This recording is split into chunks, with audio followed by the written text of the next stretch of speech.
Hello? What? My husband had an accident. The call came from the police. Rushing to the hospital with my whole family, we found my husband lying in bed, wrapped in bandages. And on the next bed, there was another person. The woman I hated so much that she haunted my nightmares was lying there in a similar state. What is this? My husband, seeing us enter the hospital room, turned even paler. No, this is... My father, instead of worrying about my severely injured husband, stood with his arms crossed, staring at him with an expression I had never seen before, and my husband started sobbing. Seeing that made me angry. Why was he crying? My husband was cheating on me with this woman.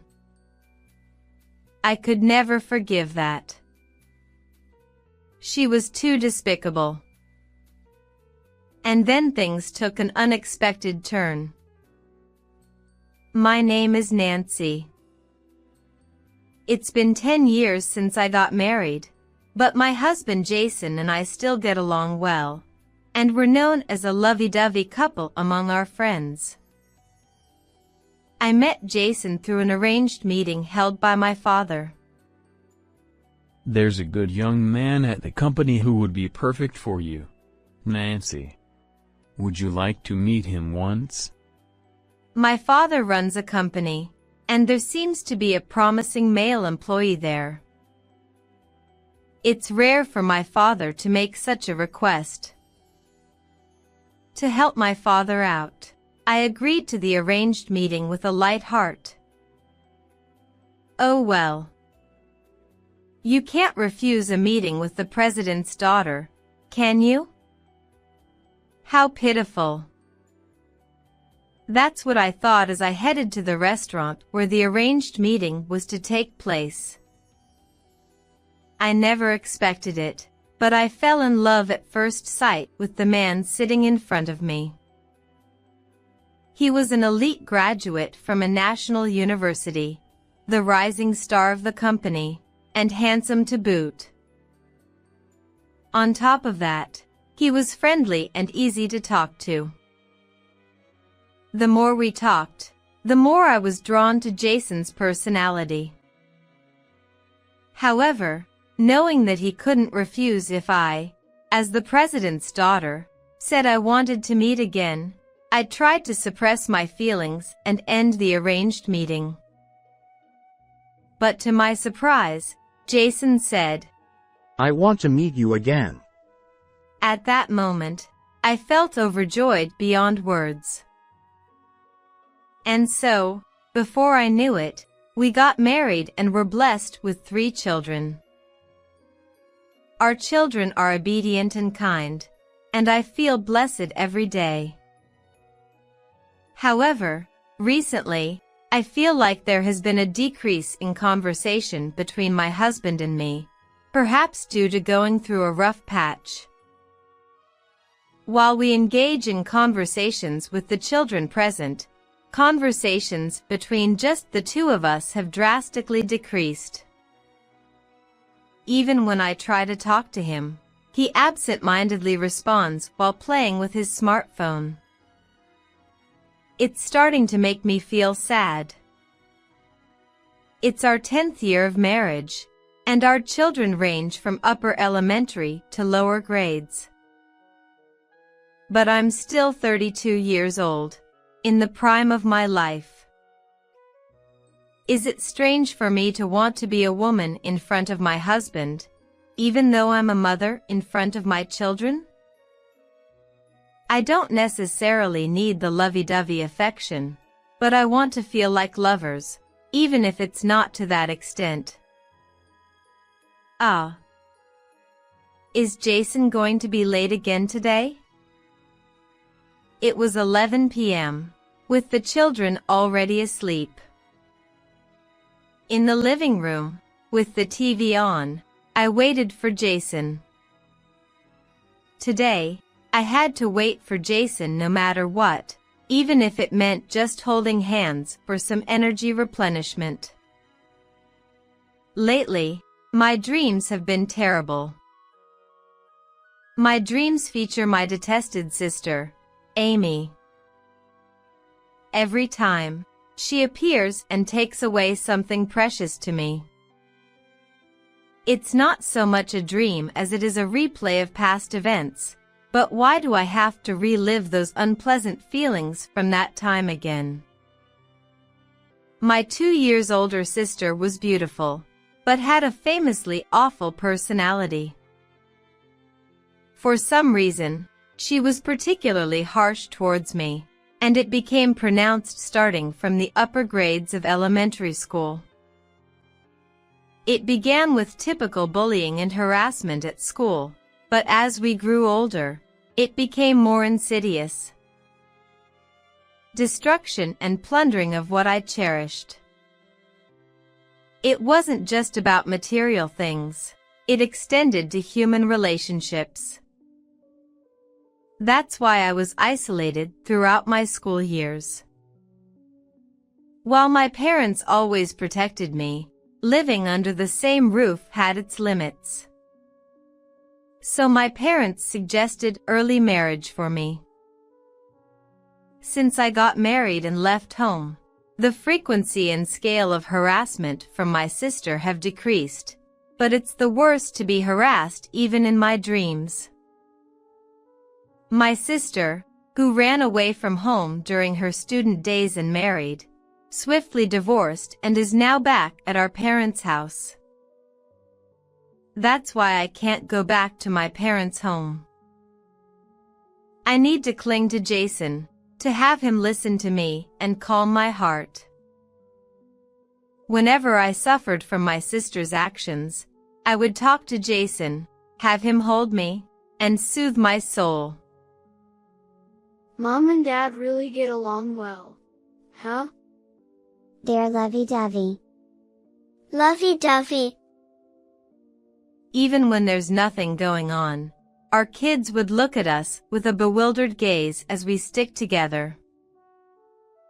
But now, our conversations have reduced. This is an emergency for me. I'm lonely, so lonely. This isn't good at all. My voice trailed off, almost drowned out by the TV volume. I wonder what Jason is thinking. Will things continue like this from now on? I hope not, but just as I was thinking that, I heard the sound of the door unlocking. I quickly got up and peeked at the entrance. Welcome home. Dinner or bath first? With a smile as usual, I took his work bag. Dinner. Jason, looking exhausted, let out a heavy sigh. Welcome back. I'll get it ready. I hurried to the kitchen and started reheating the food that was already prepared. Suddenly, Jason followed me into the kitchen, something he hadn't done in a while. Until recently, Jason would stand at the entrance of the kitchen, chatting until the food was ready. It used to be so natural, and today felt like a return to those times after a long while. It's sudden, but I have a business trip for 2 nights and 3 days starting tomorrow. Wow. That's really sudden. Where is the trip to? It's to Hawaii. So, I'll be leaving first thing tomorrow morning. As Jason loosened his tie and shrugged his shoulders, I smiled, hiding my disappointment. Hawaii, huh? Loco Moco? Poke? Nancy, you really love food, don't you? Jason chuckled. No. It's for the kids to enjoy. I'll bring some back. Sorry for always leaving everything to you. Oh, what's with the sudden formality? It's totally fine. Taking care of the house is my job. I got married right after graduating from college and have never worked outside. That's why I admire and want to support Jason, who works outside. I'm done. Should I help you with your business trip preparations while you eat? No, I'll take care of it myself. You have an early start tomorrow, right? You can go to bed without waiting for me. Really? Then, I'll take you up on that. I'll see you off tomorrow. I set the warm dishes on the table and took off my apron. Good night. But Jason had already taken out his phone, seemingly oblivious to my words. A sense of loneliness crept over me. With no response forthcoming, I headed to the bedroom. I forgot to mention the dream. I took deep breaths, trying to calm the heavy, anxious feeling in my chest. As I drifted off to sleep, I tried to soothe the unresolved anxieties on my own. And it's the third day since Jason left for his business trip to Okinawa. I've been doing household chores alone with a melancholic feeling. Truth be told, on the day of his trip, I overslept and couldn't see him off. I woke up at the usual time, only to find Jason had left long before. Unable to have a proper conversation, unable to share the nightmares I had intended to discuss, and unable to bid him farewell. For the past 3 days, my mood has been downcast without respite. I can maintain my usual cheerful demeanor in front of the children, but it's unbearable when I'm alone. I wish he'd come home soon. Buzz, buzz. I muttered, wondering whether it was my whisper or the ringing of my phone that came first. Out of habit, I had it on silent mode, only vibrating. It was a miracle I noticed the incoming call. Hello? An accident? The call was from the police. Your husband has been in an accident, critically injured. Please come to the hospital with your family immediately. Yes. I understand you're in shock, but please try to stay calm. Yes. What was the person on the other end of the line saying? My mind couldn't grasp it. Everything turned blank. The call was disconnected before I knew it. Frantically, I tried to process. Jason. Accident. Hospital. My hands trembled. What should I do? Those words spun in my head. Suddenly, my children's faces flashed in my mind, and I slapped my cheeks hard. Pull myself together. After calming my nerves a bit, I dialed the schools of my children, our parents-in-law, and relatives with shaking hands. We needed to get to the hospital where Jason was as soon as possible. I somehow made it to the hospital, and once again, my mind went blank. In front of me, my husband lay wrapped in bandages like a cocoon. And next to his bed, Amy, my sister who appeared in my nightmares, lay in a similar state. What's going on?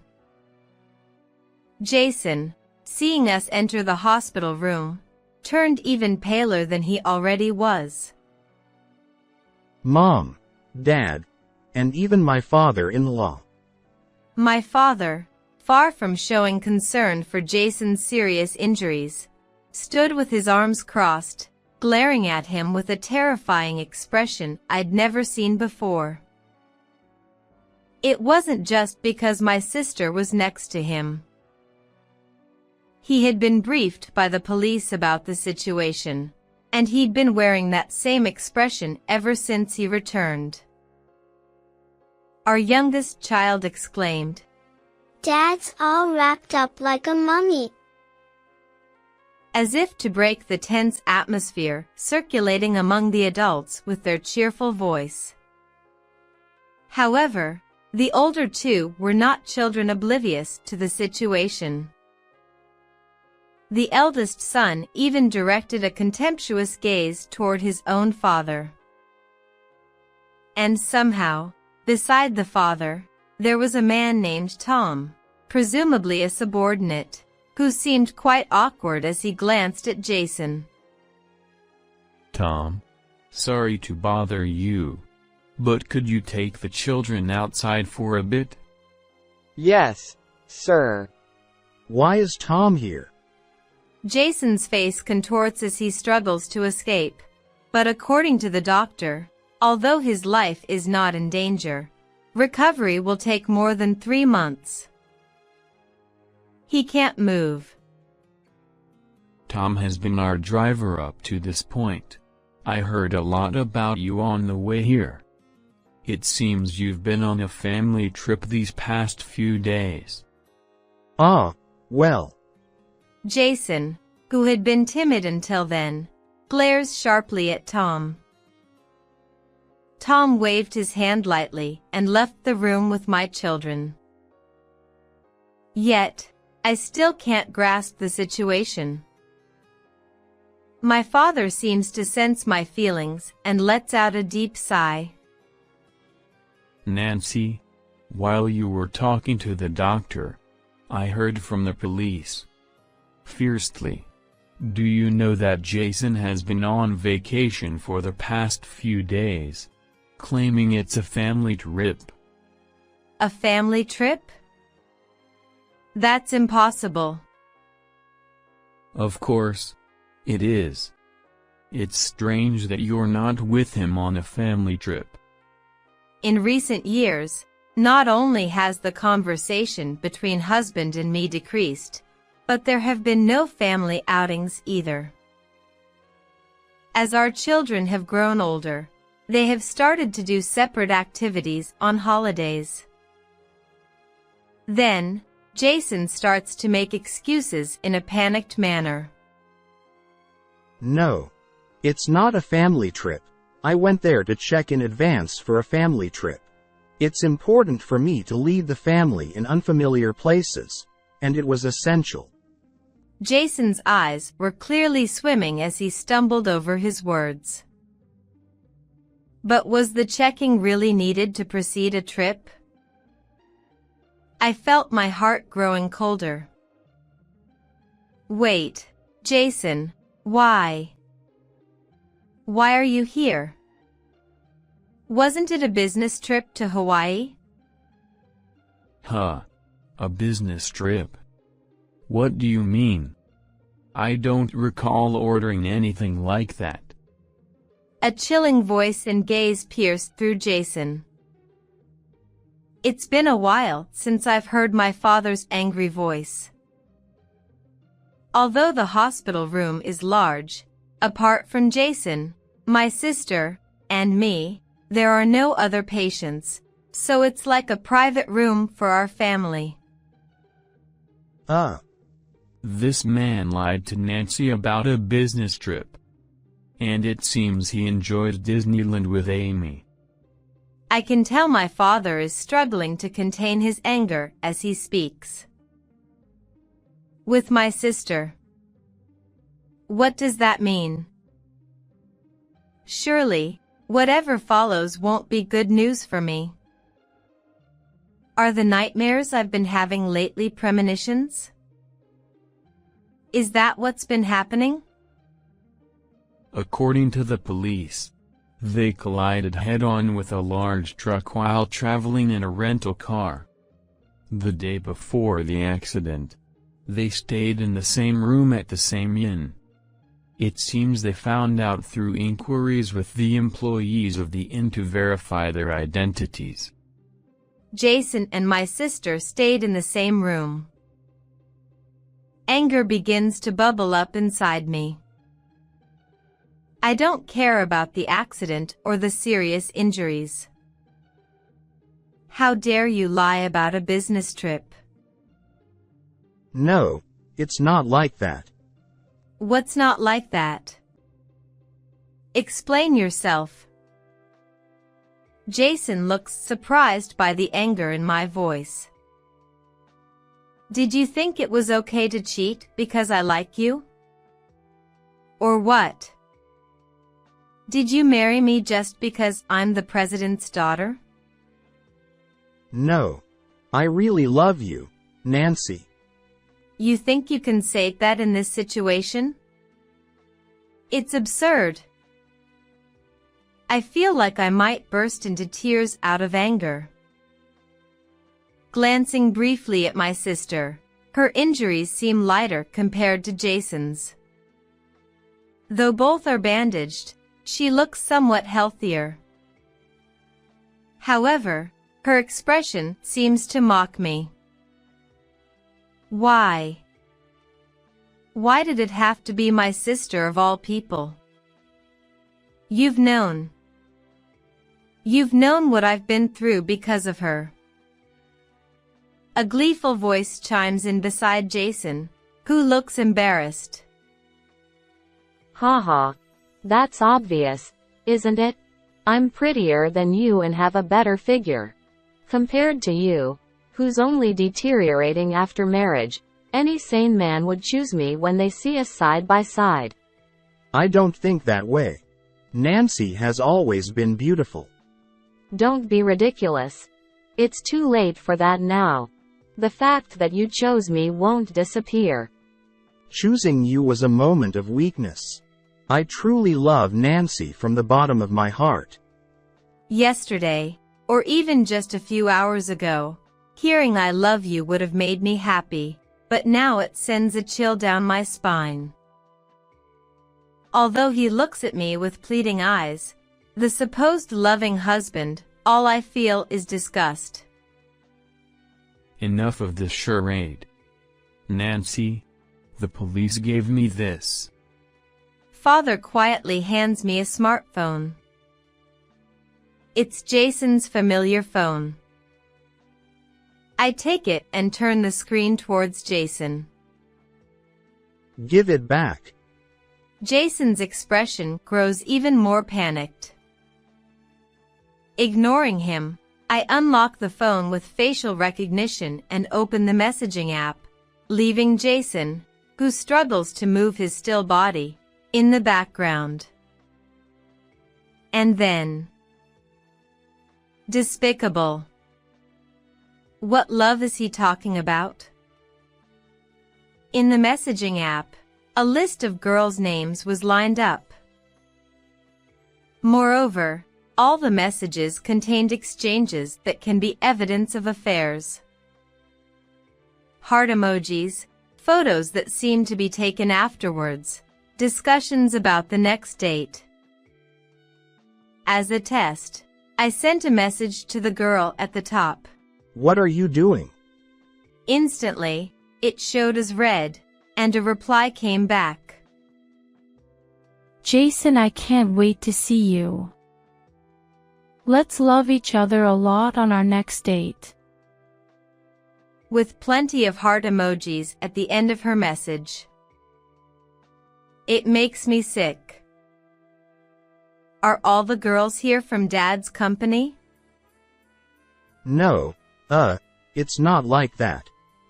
Be clear. Father's angry voice makes Jason's shoulders shake. Not all of them. Some are from dating apps. I was too disgusted to even find words. From behind us, we could hear my mother-in-law's sniffles. You fool. After everything they've done for you, you go and cheat. My father-in-law's voice, heavy with despair, spilled out quietly. What was the point of boasting about Nancy's good qualities even to us? In the face of her son's betrayal, my mother-in-law murmured in disbelief. No, it's not like that.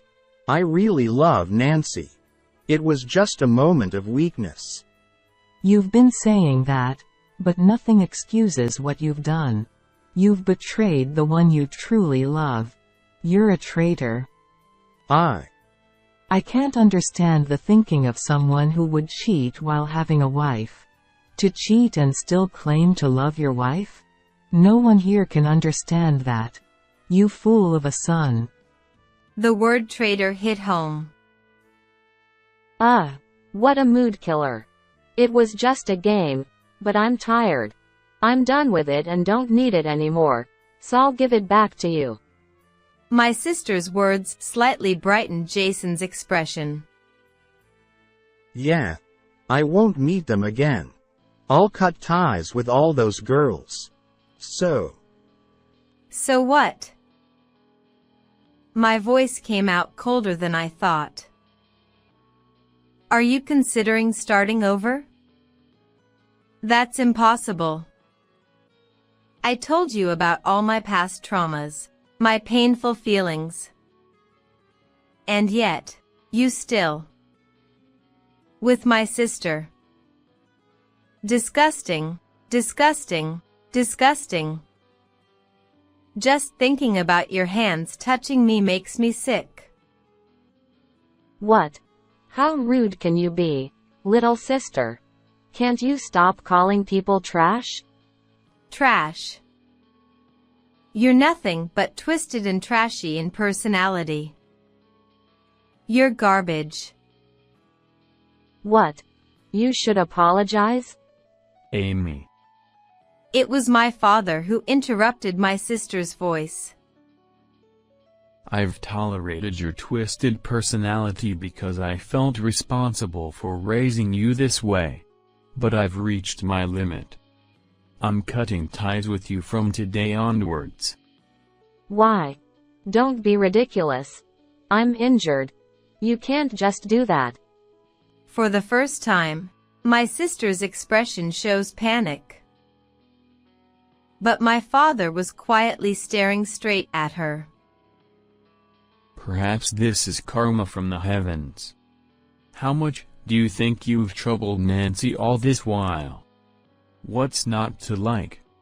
You two are sisters, right? Father's voice, which was filled with anger just moments ago, now dripped with sadness, conveying that despite the strained relationship with his daughter, he still loved her dearly. It's all your fault, Mom and Dad. You always praise only Nancy.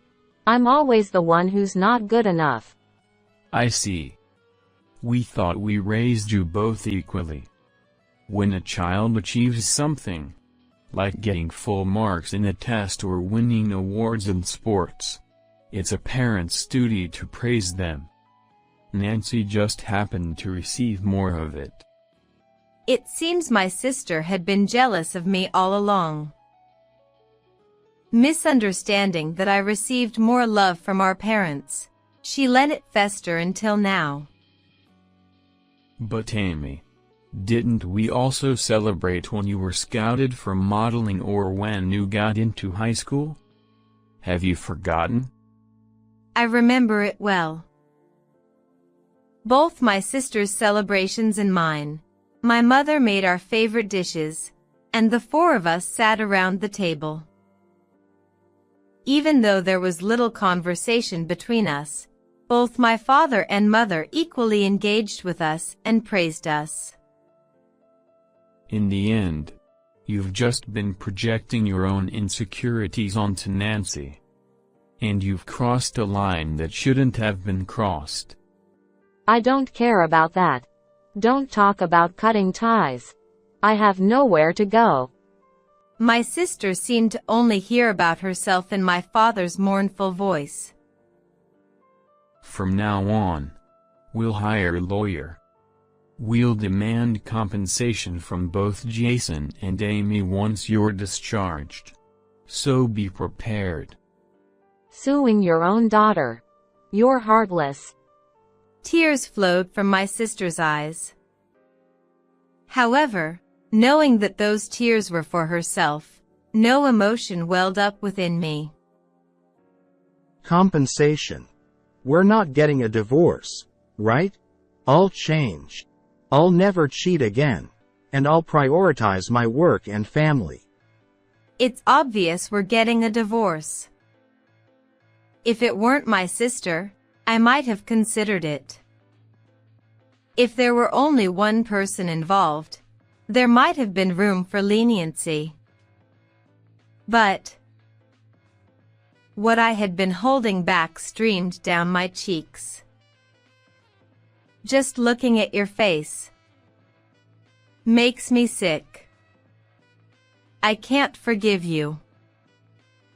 But tears flowed from Jason's eyes too. Seeing that, anger surged within me. Why are you crying?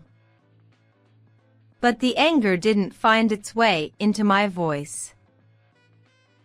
All that escaped from my mouth were sobs. Leave the compensation and child support to the lawyer. And don't forget, I also have to take disciplinary action against you as the president. I'll inform you of the decision later. I don't want to divorce. I don't want to. You don't have the right to refuse. Please, I beg you, don't turn kindness into enmity any further. As my mother-in-law spoke, sobs escaped from Jason's mouth. After confirming that Jason remained completely silent for a while, both my parents-in-law bowed their heads to me and my father, still wearing somber expressions. I apologize for the trouble our son has caused. Please rest assured, we won't allow any further tantrums. Please forgive us. Father quietly nodded at my father-in-law's words and supported me as we left the hospital room. Exiting the deserted lobby, my father gestured for me to sit down and offered me a drink. Are you okay? I'll be fine. I'm feeling a bit calmer now. Are you sure about the divorce? It's okay to take some time to think. My father knows how much I love Jason. Despite getting married and having children, I continued to mention Jason, unchanged, which made him smile wryly. However, I shook my head. It's over. Divorce is the only option. But I can't afford the lawyer's fees. Currently, the amount of money I have access to is limited. I've never worked. I've always been a stay-at-home mom. I have to find a job now, and it's all very unsettling. Don't worry about that. I'll cover the lawyer's fees. Besides, it was my idea to recommend Jason as your husband. We'll figure out the future together. I'll work too. It wouldn't set a good example for the kids if I didn't. But can I really rely on you for the lawyer's fees? Of course. Lean on me. My father's hand gently stroked my head as he smiled sadly and quietly. Tears welled up again at the warmth of my father's hand, something I hadn't felt in a long time. 6 months later, we divorced when Jason was discharged from the hospital. Thanks to the lawyer my father introduced me to, we smoothly received compensation and child support, even from my sister. She resisted until the end, but it seems my father's disownment declaration was serious. She was kicked out of the house upon discharge. I couldn't help but feel a sense of justice. My sister was always frivolous with money and had debts. Now, she works in a nightclub to pay off her debts and the compensation. Despite being attractive, she doesn't earn much due to her age. Because of this, she lives in fear of debt collectors. Jason, on the other hand, naturally lost his job at my father's company. The title of the next president disappeared, leaving Jason with nothing. No one approached Jason in his downfall. Even the several mistresses within the company quickly grew tired of him and left easily. Later, I learned that Jason had been using his position as the next president to lure girls with expensive gifts. Women attracted by material possessions and status quickly departed when those were gone. I couldn't help but laugh. However, I had no intention of forgiving them. I made sure to claim ample compensation from each of them. While the full recovery of compensation is still ongoing, I plan to collect every penny. As for myself, I started working as an office clerk at my father's company.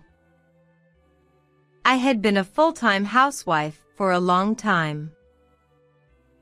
My body still isn't used to working, but with support from those around me, I'm managing fairly well and enjoying it to some extent.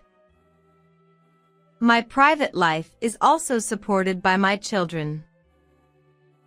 They must have had their own thoughts about it. I can tell they're trying to support me. A mother who adores her father. They witnessed a mother betrayed by her father. I worried about what would happen if they went off the rails, but it seems I was worrying needlessly. They're concerned about me, thinking I might lose it due to the shock. I've still thought of them as children, but they had long since grown up.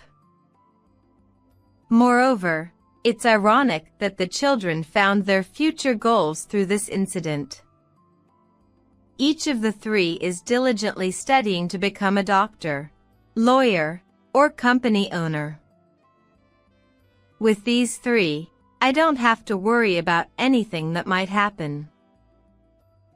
Until the day they fulfill their dreams and leave the nest, I will protect my children.